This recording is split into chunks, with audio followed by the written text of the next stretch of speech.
So I want to go back. I don't really feel like I got exactly the answer that I wanted out of you on the, sort of the emotional intelligence side. I want to, you talked about lifestyle, and you talked about how your business transactions and your experiences have made you wiser and smarter, better investor, and you're more intuitive about what's going to be successful or not. But I want to know if money corrupts, right? Because I don't have $50 million sitting in my bank account, or even $10 million.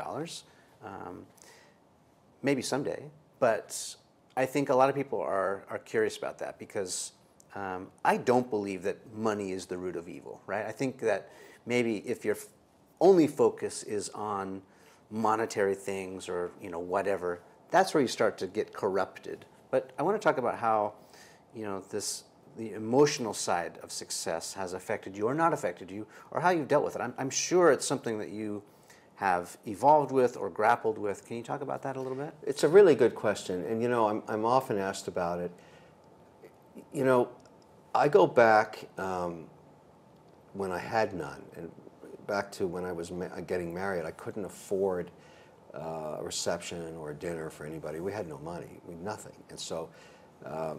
And I know, for certainty that this woman I've been with now for over 30 years knew she was buying into the hope and a promise that we'd figure this thing out, because we wanted to have some kids and they're expensive.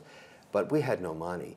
And what I learned at that time in terms of how it forms a person, the fear of failure, in my view, in the pursuit of any entrepreneur's path, is perhaps the most important motivator they've got.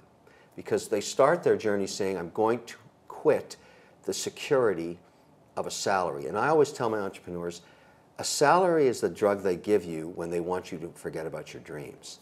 Because it's very easy to stay in that world where somebody is mitigating your risk. You just have to perform certain tasks, do them well for a third of your day, and they will feed you a salary. And you don't have to think about anything else. And that, for a lot of people, works. And there's nothing wrong with that. It's very noble. Great employees are extremely valuable to build enterprises. But when you leave that path and you put at risk income that you need to eat with, you're going on a different journey. And that fear of failure is an extremely motivating factor. You ask any entrepreneur about the journey, and they're going to tell you the dark moments when they faced the abyss and they didn't know what was going to happen. And I think that gives a tremendous amount of emotional fiber to a person. And I think it manifests itself in a certain amount of confidence over time. But money can corrupt people if that's all they care about. I don't need more money. I need more time. And that's why I really care about how I spend my time. And the whole point is, when you look at your day, and this is how it manifests itself later in life, no matter what that bogey is for you, I don't know what amount people consider, enough. There's a point where you just can't even spend it. So it doesn't, because it's making more for you every day in interest and your other investments. But you start to ask yourself, the real benefit of having it is that you map out next week. I know what I'm doing next week. The schedule fills up, things get booked. I look at it on the calendar and I call back to the people that coordinate my week and places I'm going to be in. And I say, why am I going to be in Mumbai next week? What's the reason for that? And they tell me. Or Manila, or Dubai, or Geneva, whatever.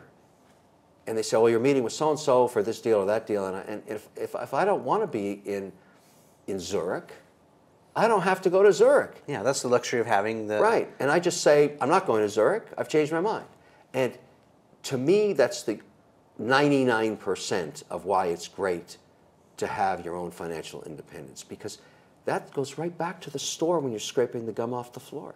There's nobody telling you you have to be in Zurich. You don't have to be anywhere. You can be wherever you want. And that is why it's worth it, because that's a form of freedom that you can't get any other way.